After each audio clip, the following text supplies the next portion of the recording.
PlayStation VR World seems like the demo disc that should have been included with the PlayStation VR. Some of its 5 bundled games are great demonstrations of what the PlayStation VR can do, but others are throwaways that I'll quickly forget I played.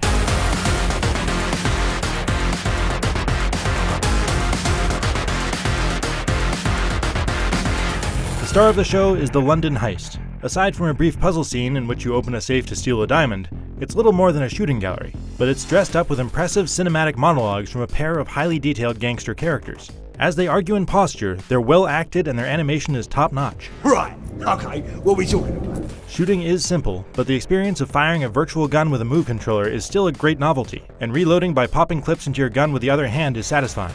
After the hour-long story, there's a set of 4 shooting gallery levels with leaderboards to play on. Those represent some of PlayStation VR World's only real replayability.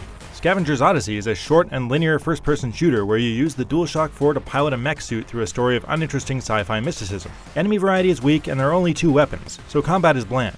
The best thing about it is launching yourself between platforms, especially because your mech suit can double jump. It's over in less than 2 hours and there's no reason I'd want to play it again.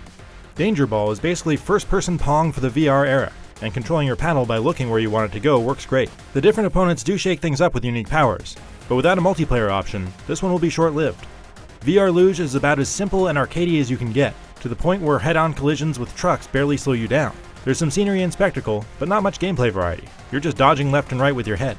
Ocean Descent isn't a game, but it is an interesting passive experience in which you're lowered hundreds of feet into the ocean in a shark-proof cage. There's some beautifully animated sea life and a little drama created by your crew on the radio, but not much more than that. It's a shame these games aren't sold separately, because as a mismatched hodgepodge of games, it's a lot harder to recommend than the good parts would have been on their own. For more on PlayStation VR, stick with IGN.